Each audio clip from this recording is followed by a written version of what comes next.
Hi, everyone. Thank you so much for joining us tonight. I hope everyone had a chance to watch the link of No Man's Land that we sent out yesterday. Tonight, we're going to be joined by the director, producer of the film, Conor Allyn, alongside writer, actor, producer Jake Allen. So let's welcome them. They're potting together. Hey guys. Hey everybody. Hi everyone. Thanks for joining. Yeah. Thank you. Let's start with the inspiration for the film. I mean, it seems like this is a really strong character piece for you, Jake. And as the co-writer of the film, I'm curious how much of the inspiration came from, I guess, the kinds of roles you want to play as an actor. Yeah. I mean, we grew up in Texas, but our dad worked a lot in Mexico throughout our childhood. And so we would go back and forth a lot. And, part of him actually working in Mexico was we really felt like we got to see a different Mexico than most other people either saw in movies and television or when they went to Cancun for a week or something like that. We got to go to Mexico City and Guanajuato where we shot this movie, and just a lot of places that most Americans don't necessarily go visit Mexico when they're 10 years old. So that was kind of really the original inspiration for the movie. And Connor and I had both been always really captivated by kind of road movies, Motorcycle Diaries, Sin Nombre, films like that had always really touched us and inspired us. And then, Connor actually had brought up the issue on the border of Minutemen, these guys who kind of border patrol their own ranches because maybe they feel abandoned or a bit left behind out on the border. And it's an interesting lawlessness to it, which obviously takes us right into where we took the movie, which was this idea of a Western. A classic Western in modern times. Yeah. So, yeah. Let's talk a little bit about then the kind of self-patrolling that's happening down there. Since you grew up there, how have you sort of seen that situation change in the past few years as things expand with border wall construction and the sort of heightened rhetoric that we hear about the border?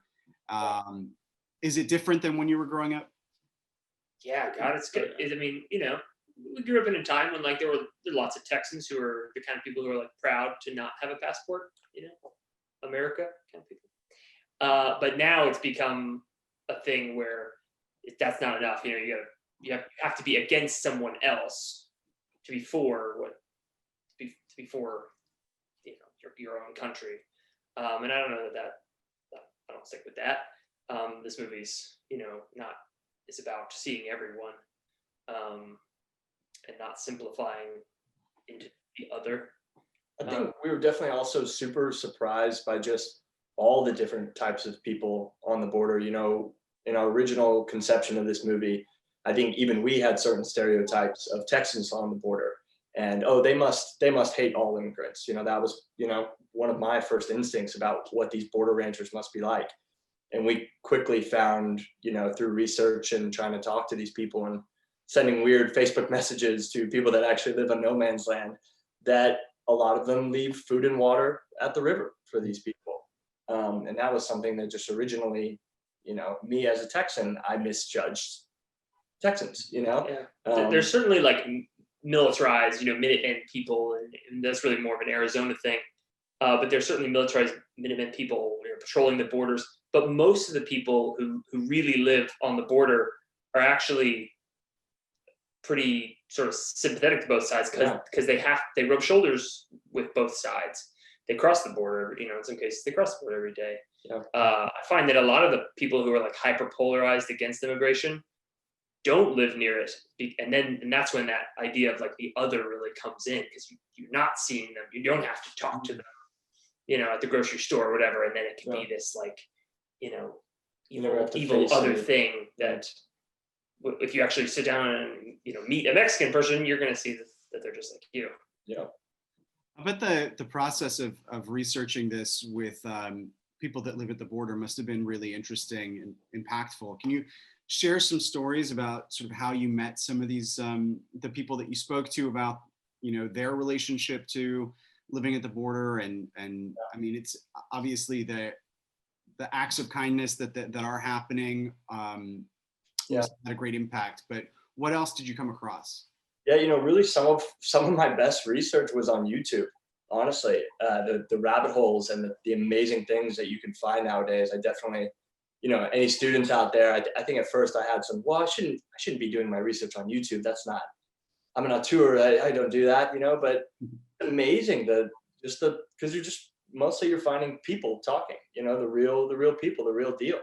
And so we found just some amazing tidbits of either character pieces or, like we mentioned, with the factual bit about, a woman in no man's land that we found that actually would leave food and water jugs out by the river. And then a ton of the research, because like 80% of the movie actually takes place, south of the border in the heart of Mexico. A lot of the research just came with working with my co-writer, David Barraza, in Mexico City, who we worked with for about 3 years. And just everyone that we, rub shoulders with or talk to in Mexico. We spent a lot of time in Mexico during the kind of lead up to this movie. And like our driver, Paco, he had crossed the border, not illegally 3 times. And that's just normal for him. And he, told us his story, and to us, it's like, oh, wow, well, this is such an interesting, but that was just his normal life. Yeah. Yeah, I really appreciated George Lopez's character, and I feel like there's a lot to talk about there because, he's obviously presenting this sort of a far more empathy to the family of the victim than to Jake, to your character's dad, in the beginning at least. And I'm curious a little bit to know if you spoke with law enforcement, how that part of the writing developed to come up with a character like that. I mean, originally we just really wanted, we knew we were going to have a Texas family and a Mexican family that would crash at the border. And we really wanted to find that character that kind of straddled both sides of the border, because there are so many in the States and a lot in Texas of Mexican Americans that maybe don't speak Spanish or have been here for generations. And we really wanted to make sure we had that character present at the border as well. You and George shared a book. Anyway. I think it was called The Devil's Highway. It was about a Mexican American border patrol agent and just his own situation and everything that he dealt with on the border, from nightmares about finding bodies and just everything that came with it, and having to tell families that their children had been lost and they're never going to find them again, and just the haunting that came with it for him really helped in the research and development of his character. And then of course George jumping in and immediately reading that book and kind of using that as his own springboard to do his own thing was wonderful. And I know we talked to the sort of PR department of the Texas Rangers and made sure we did everything right in terms of, George no shaved, Jeff Bridges mustache. Yeah, I mean, you can't have a big ass mustache. Yeah. We took some creative liberties with the Western aspect, of the Texas Ranger, but kept it pretty honest too. Since so much of the film does take place in Mexico, can you talk a little bit about preparing for an international production? What was that like to have to, obviously, bring a certain amount of your crew down there? And tried not to bring it. Honestly, my feeling is if you're in a place that has good local filmmakers, which Mexico has in spades, don't bring anybody. I mean, if you don't have to. In our case, it was Jake and I, the cast, and that was it. Literally the Allens and some cast members from the U.S. playing American roles. All the actors playing Mexicans were Mexicans. And, we definitely didn't, George Lopez was perfect for his role because he was a Mexican-American playing Mexican-American. What we didn't want to do was get a second generation Mexican-American to play a Mexican, because it's different. And so we kept that authentic. And then with the crew, I mean, we had a terrific Mexican DP named Juan Pablo Ramirez, a great production designer named Liz Medrano, and and everyone all the way down the ranks. Mexico has a terrific domestic film industry, so it was easy. And as the Oscars have reminded. Oscars have proven that.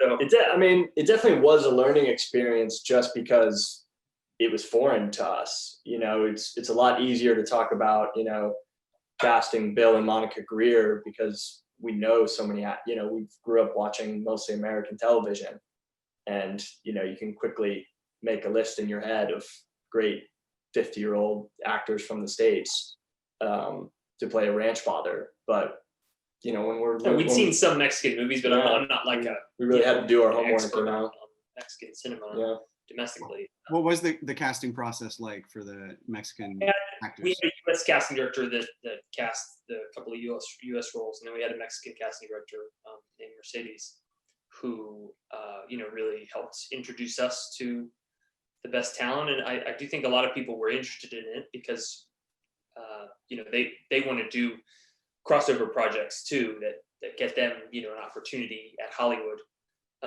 So generally people were interested, but even in Mexico, we weren't like a big Hollywood, big budget Hollywood movie coming down. We weren't Narcos, we were probably about the same budget as most Mexican movies. So it's not like we could entice people with a big Netflix paycheck or anything. But everyone really did generally respond to the material. They could see what we were trying to do. And that it was important, and for them more so than others, particularly important. How did you work with the co-writer to sort of come up with a plausible version of how this man from across the border would insert himself into ranch life in Mexico? We talked a lot about kind of how, of course, we wanted to show the beautiful aspects of Mexico and how it's a lot better than the way people kind of imagine the bleakness to be, or that it's all just narcos and stuff like that on the border. I think one of the biggest things that David helped us with was kind of straddling and balancing the beauty of Mexico and how really, truly wonderful and generous the people are, without just making them magically perfect and welcoming Jackson into their home. When Jackson goes to the farm, he ain't, he's not sitting in the front seat with the girl. He's got to ride in the trailer. We don't know who you are. And he's got to sleep out with all the other ranch hands, not in the guest house, When the Woodcarver family takes him in, they call the police on him the next morning. And stuff like that. It was great to just hash out with someone born and raised in Mexico. He's a skilled writer, but it's equally as great just to be able to talk that stuff out with somebody. Yeah, I found those decisions to be really great strengths of the way that the film was written. And I want to ask a little bit about how difficult it was for you to arrive at the ending, because it's really the big question, I think, of the whole film is what's going to actually happen when the father, and the guy that killed his son is reconciliation possible? I mean, there's so many ways it could have gone. Tell us about that. I mean, from my point of view, that admittedly was the hardest scene of the movie. It was a scary one. Yeah, I mean, it was one of the scenes that was in the original draft, 7 years ago was that scene. And while new scenes came in and out of the movie and different versions of scenes, like that moment was always there, and it was always the climactic moment. We talked about other ways to end it. It wasn't always them reconciling. We talked about a darker version of the movie where, to get super specific about it, I think we talked about a version, maybe even wrote it, where he gets on that phone call with his dad at the end, and things don't change, and the brother back home dies, and the dad says, screw those people, and the movie ends a different way, and that's ultimately something we put aside and didn't do. It was a long day in that church. That's for sure. But I think mostly because not so much happens in dialogue. It's not really a scene, It's two people meeting and and seeing where their emotions take them. And we chose not to rehearse that one. We rehearsed everything else in the movie, and Jorge Jimenez, who plays Gustavo, and Jake and I would kind of decided let's just put that we're going to put that scene at the end of the schedule. We'll live it, and then we'll get there. But we're not going to like try to overly rehearse that one. They, kind of talked about it. But I think even in the post-production effort, we were like, okay, how do we want this to feel? Yeah. Went through a lot of different iterations to come to where it landed. Yeah. Tell us a little bit about the decision to expand the points of view in the film, because we're seeing most of the things through Jake's character, but then we also do live through the lives of the family that's trying to cross the border. How delicate was that balance for you? How much did you want to weigh the storytelling from one side or the other? We certainly felt it was important to have both sides, for this to be, because I think what makes the journey a little bit unique is that you have these two people that are both collide at the beginning for forces that are by forces that are kind of out of their control, and they have this tragic collision, and then they go in their own separate directions, and they both are looking for one another. I think if you were just telling Jackson's journey, it'd be interesting, but it wouldn't nearly be as dramatic as seeing both people's journey and knowing that they're both looking for each other. Yeah. And they both need to get through what happens over the journey for them to get to meet each other and not have that also end tragically. Gustavo initially wants revenge for his son's murder, and he has to go through a journey looking for Jackson, so that by the time he meets Jackson, he's ready to go down a different path. And if Jackson were to have met Gustavo the day after the murder, then he wouldn't be ready for redemption. So I think it was important to tell both sides. Yeah. And even to, continue to tell the Texas parent's side, while Jackson is gone. The shooting that takes place that night at the border that kills the kid affects everybody. And we really wanted to see, the outcome of all that for all parties.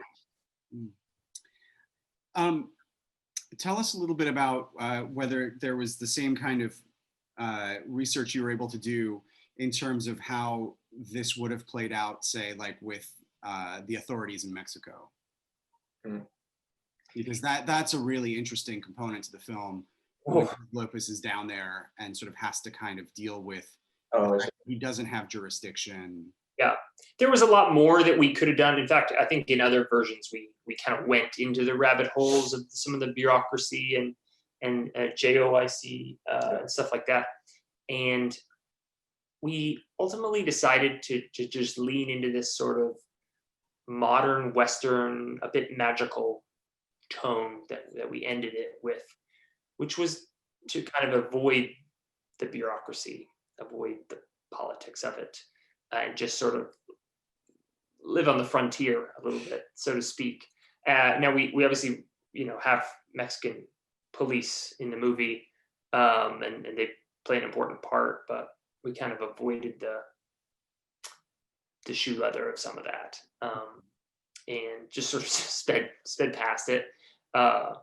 One really interesting thing that was a learning for us was the relationship. As bad as we think the relationship between civilian and police is in this country, it's much worse in Mexico. There's no trust between the civilian population and the police, or maybe even the national police. And so it was a learning experience for us, talking about like how people would interact. Why would they call the police? Or, I mean, what we learned generally was like people in Mexico don't call the police unless, in fact, almost in any circumstance. That seemed to be, pretty much wide ranging. Yeah. So there was a learning experience. It goes back to that balance of like trying to show the beauty of Mexico while also just telling an authentic, honest story. How difficult is it to work with horses? I'm curious about some of the wrangling that goes on, particularly breaking the horse. That was that all right? I mean, I would say very difficult, but very worthwhile.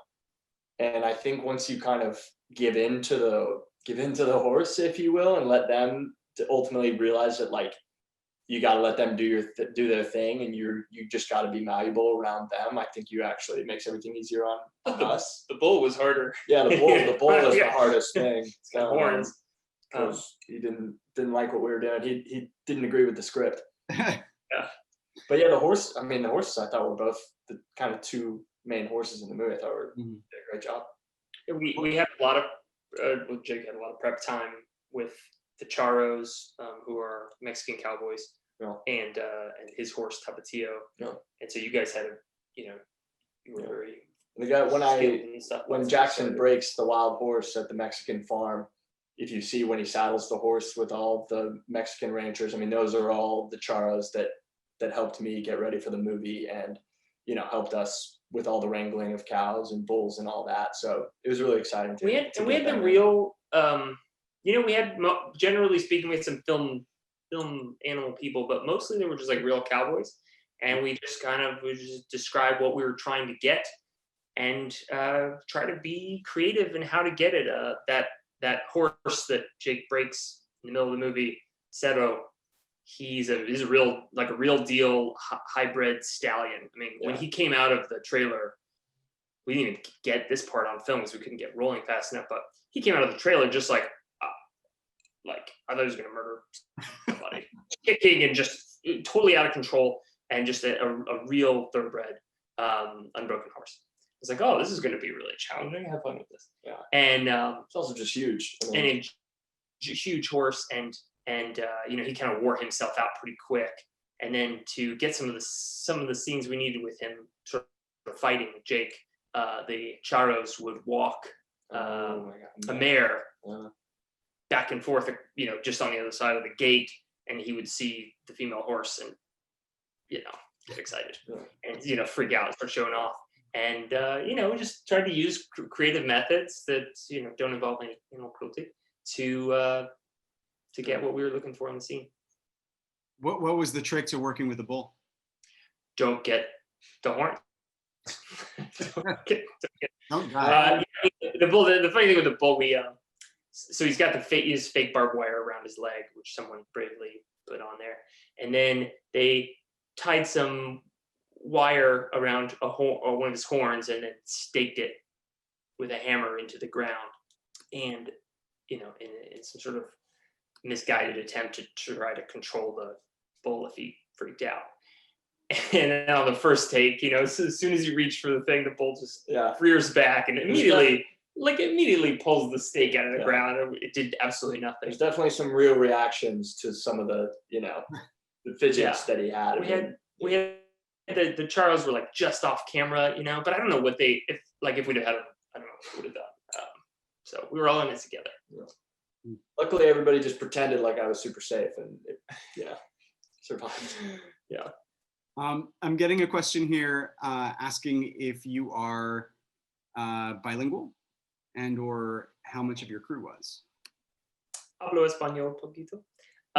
Connor's better Spanish. I speak a little bit of Spanish.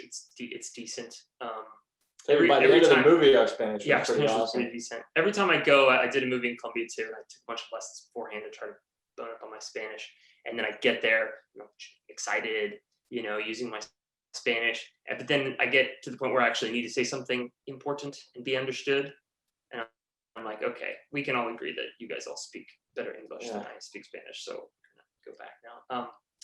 But the crew, like I said, was 100% Mexican, and they all spoke Spanish, and almost all of them spoke very good English. And certainly the people at the HODs and stuff, their English was great. I'm curious, since there's you formed this company amongst brothers. Do you guys have creative conflicts? If so, how is that resolved? With a lot of passive aggressive BS brother relationship stuff that we get over pretty quickly. But yeah, for sure. I mean, I would say probably since we're both writers. That's probably where, if there's ever conflict, that's usually where it comes in, is like the actual page, because we both feel like we're good at that. When it comes to like acting and directing, you know, I'm not a director. Connor has no aspirations or claim to Yeah, be and if an I asked you actor. to do something, you were never like, nah, my character would never Yeah, do I that mean, or something. Like, yeah, I mean, you have to realize, especially in film, like it's a director's medium, and you're only doing yourself harm as the actor if you try to negate that or push that away or make it make it too much of just yours. You have to be confident in your choices and feel that you know everything, and at the same time be malleable when he says you did it wrong, you need to do it this way, you know. I don't know. I'm curious to hear a little bit about the release. Obviously, we've been robbed of the opportunity to see this on a big screen, and with such we're beautiful playing at the one. Yeah. Drive-in in I Hollywood? think we're going to end up with a little over 200 screens across the country, but in Southern California, it's pretty challenging to get to snag a theater right now, since there's like 4 drive-ins. Yeah. But we're at the and the drive-ins are like, for the most part, just doing one show a night. So there's 1 or 2 showings. I think we have one showing a night at the Cine Lounge in Hollywood. Drive-in. So we got one. You know, we got one. Yeah. We felt like that was a win, to be honest, right? Yeah, you know, getting right now with the environment. Yeah. So now, besides the theaters that you have going out, how can people recommend the film? Is IFC doing a VOD, or are they waiting until the theatrical? Yes, it's day and date. So we've got the 200 screens specialty release, whatever, and then it'll be out on the same day. It'll be out, VOD everywhere, on your cable or iTunes or Amazon. Hopefully, people will be ready to tune in. I'm also thinking of like the international market, since obviously this could have a nice run in Mexico. I hope so. Can you talk a little bit about like how, I guess, when you were financing the film, like what sort of partners did you bring in, or like was the Latin American market factored into distribution? How'd you go about figuring out? This was a passion project indie movie of the highest order. So we have sort of a handful of equity investors, most of whom are sort of high net worth Mexicans, who people who cared about the message. We're friends or friends of friends, or friends of friends of friends, and people who connected with and people who love movies and who connected with the message. I think Mexico particularly has. They know that the way that they are depicted in Hollywood and media, in film and news, is overwhelmingly negative and overwhelmingly about drugs. It was strange because the skyrocket of kind of Narcos, albeit the show Narcos, and just like Narcos in movies, really put Mexico on the map for film and television, and got Mexicans to think about it as well, in a good way. But a lot of the Mexicans who were like equally seeing that were also getting angry, and thus wanted to jump on our movie, because they said, okay, cool, I want to be a part of this, but not that way. I want to tell a different kind of story for Mexico. So we are so much more than like just the drug capital. And so we found some friends who were willing to invest in the movie, because of that message. And then, the state of Guanajuato tourism gave us a subsidy. They don't have a rebate in the state the way some of the states in the U.S. have, but they were willing to give us a pretty significant subsidy investment, that kind of some shot money that helped get us there. We shot the whole movie in one state in Mexico, Guanajuato. And then when we got a couple of stars on board, like after Frank Grillo and George Lopez and Andy McDowell were on, we were able to do a sizable senior loan that helped us get over the top of what we needed for the budget. Well, that does bring up a question I had about the character that's sort of like the more nefarious coyote. Yeah, tell us a little bit about writing that character, because there is such a nice contrast in the beginning with the father and sort of what he considers this responsibility for safely crossing the border and getting people to the other side. And there's just a sort of like a constant understanding that, you know, like you need to steer clear of, you know, that subculture, particularly when the kid sort of is attracted to, you know, going over and talking to them and then, you know, having the father intercede. Tell us a little bit about having a character in there that does actually represent the dangers of crossing. Yeah. It's a really important character that not everyone, when we showed the movie, not everyone, a lot of people didn't like him. And some people really liked the fact that he was there. He was a polarizing character. Yeah. Polarizing. But he was really important because it's not a, you know, it's not a walk through Disneyland to try to go across Mexico on a horse. I mean, it's dangerous. Yeah. And so Luis was really supposed to show that. And immigration, illegal immigration from either standpoint. If you're an illegal immigrant trying to cross the border and you hire someone like Luis, who's sort of the worst of the worst from the coyotes, like that can get you killed or raped or left alone to die of thirst. So there really is that person there, and I think it was important.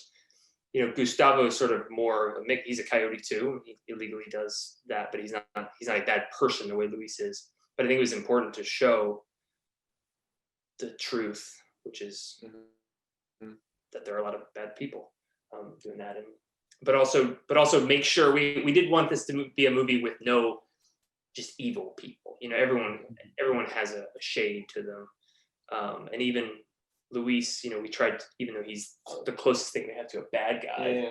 I just always liked, I know an actor's not supposed to listen to another actor's director note, but I always liked what Conor would say to the character of Luis Andres Delgado, which was like, there's a different version of this movie where the hero is about this kind of twisted coyote who kind of grew up without parents and kind of had to fend for himself, and how he came to be who he is and got a father figure in his life and wants to make that person proud. And like that could be this movie too. So you live in that world, you're a hero, and we'll live in ours. And you know, some people see, I think that's why it's kind of polarizing. Some people see it as good, some people see it as bad, and that'll work. You know? Yeah, we gave him, you know, after cool. he is killed at the end, you know, he gets that one final line. It's just like, I was just trying to help you. Yeah. So it's like super, super horrible, but he's just misguided. Even he isn't like intrinsically evil. No, I don't think so. I once had a panel with the cast of The Karate Kid, and Billy Zabka was like saying how his entire sorry. I didn't expect Karate Kid to come up in this. I know, but no, like what you're saying is so important. He would say that like he believed his character was the hero of the story, and like this, you know, here's this like upstart who's coming to like take his girlfriend and take his trophy and all of that, and that's how he played the character. And then like 30 years later, he gets to make a super successful show about how he got justice. So no, I think that's a really good piece of direction. It's just like, you know, you have to understand that like people get to a certain place in their lives because of conditions and things that happen to them, and we're going to see them in a particular light because of the way that the story is being told. But yeah, it's like everyone thinks themselves the hero of their own stories. So a bit of nuance. I don't know, you know, when you're dealing with secondary characters, you never know how much we'll get through, but it's the idea that like just because you make it over to the other side, which this guy did, you know, the backstory of all this was that Gustavo brought Luis over when he was a kid, brought him to the U.S. Here you are, and now you've got your dream, and you're going to go, and it's going to be great. You're going to be an American citizen, everything's going to be good. But it doesn't work out that way at all. And Gustavo leaves, and this kid's left fatherless in Brownsville or somewhere on the border, and he goes, and it all goes bad from there. And I guess we were trying to, you know, in some small facet of the movie, show that just because you cross the border doesn't mean everything's going to be hunky dory afterwards. Yeah. So we got another question. As far as the prison sentence at the end, how is the length of the sentence determined? we went back and forth on that quite a bit. Yeah. I think we even did a couple takes at the end where it was like, I think 2 years.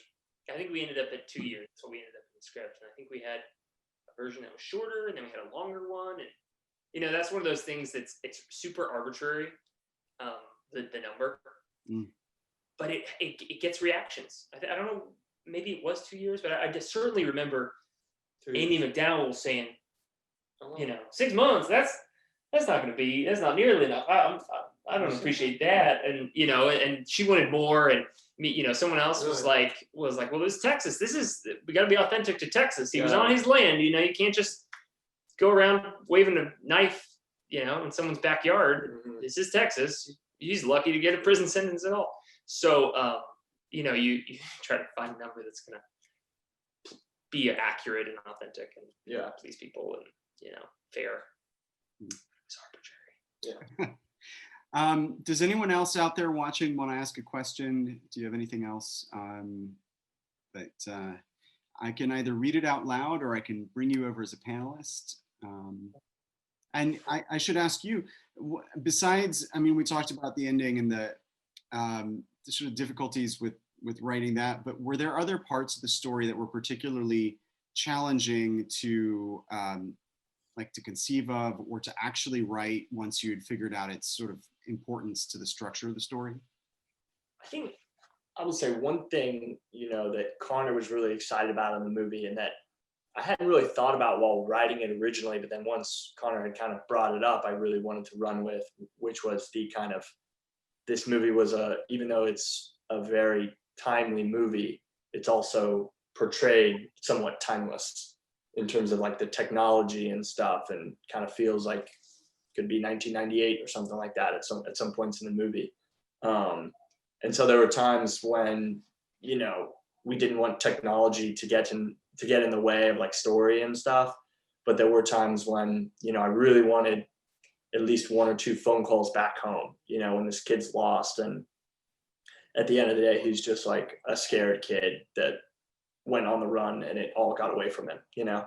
And so trying to find like organic ways and reasons and how-tos of like how this kid would call home and get to talk to his family, I think that was kind of tough. I thought that was kind of tough, both from the writing and the acting standpoint.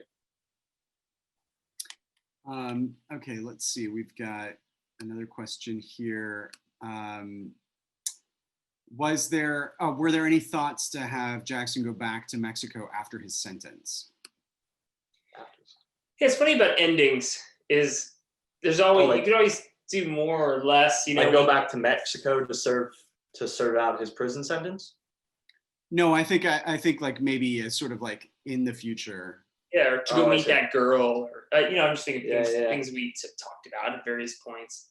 Yeah, it's like, where do you, if you're telling a really good, authentic story about real people, then you hopefully your audience gets to the end of the movie and they're like, then what?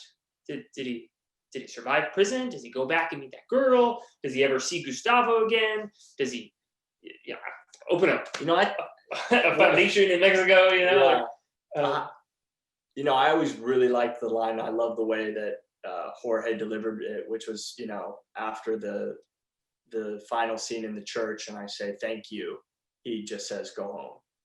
And I always, you know, I'm glad. I think we wrote that well. I think that was an honest way to tell that, and I thought he just, you know, delivered it above and beyond. I don't see you anymore. Because it's just like, you know, I appreciate you, and like I know what you did, but you don't, you know, we're done here, kind of thing. And like, and also I think that was him as a father saying, and I don't even know that I wrote it like this, I just think it was a part of his performance in your directing, which was like, I'm a father and I know your dad's thinking about you, and you got to go home, you know? So I think he does stay in Texas. I like to think he gives Victoria a phone call, maybe when he gets out, you know, but that's about it. Yeah, we thought about ending the movie earlier too. You know, we thought about like, do you need to go back to Texas, or is that movie over in the church when like he says go home and then he leaves? And is that it? Yeah. But I think ultimately we kind of thought we needed to. He's got to go to jail. Give that wrap up and show that he's going to go to jail and you know, do what's right. Yeah, I love the way that Conor shot, you know, the ending of the movie, where Jackson's, pitching with his brother, and it kind of looks like it's been a few months and things are back to normal at the ranch, and he even smiles back to, he's back with his baseball smile and everything. And I think that some audience members right on that edge will go, what? He's just back? That's how, it's just over. And then, it's time, son. And then, kind of pull back to like have a reveal of that. And I thought, it was kind of a good metaphor for this movie. And that, I just thought it was good. So just as a sort of a wrap-up question, I'm curious if you guys, since you're potting together and you obviously are a family of filmmakers, have you guys been creative during this time, or? I was making him read some scenes that I was writing 10 minutes before this video. He was like, "You want to read something?" I was like, "We're gonna do this thing in like 6 minutes. Is it? How much is it? Is it a scene?" I'm like, "It's a perfect scene, so don't worry about it. It'll take 2 minutes to just read it, tell me it's awesome, and we'll be good." I mean, quarantine is if you're not getting writing done in quarantine, you're probably not supposed to be a writer. It's like it's forcing. I've heard from writers that the writer's block has actually been pretty bad, or at least it was for the first few months. Yeah, I mean, I guess every writer has their moment. I will say it's been encouraging because I've noticed that the industry is reading more than ever. Mm-hmm. It used to take, a month to get a read out of somebody, if ever. And now I kind of, it still takes a while to slow down. So but, I kind of feel people, like, because of quarantine or whatever, they're really kind of digging into the development side of their companies and whatnot. People want to stay busy if they can't spend their time on production or release or whatever they, work on development. Yeah. Well, I'm excited to see what the scenes you were reading today turn into.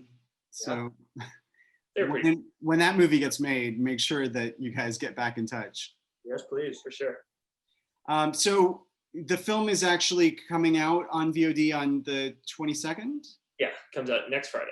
January. And it's currently playing at the Arena Cine Lounge, which is like the rooftop of the Montalban? No, so the movie comes out in cinemas and on demand same day, next Friday, January 22nd. So that's when it'll play at the theater, the Cine Lounge, the Arena Cine Lounge in Hollywood, and on demand. Cool. Well, thank you guys so much for taking the time out to chat with us about the movie. And best wishes for the rest of the quarantine, and of course for the various places that the film is actually going to get to be seen on the big screen. So thank you, man. Thank you, Alex. Thanks for everyone who tuned in. Good night, guys.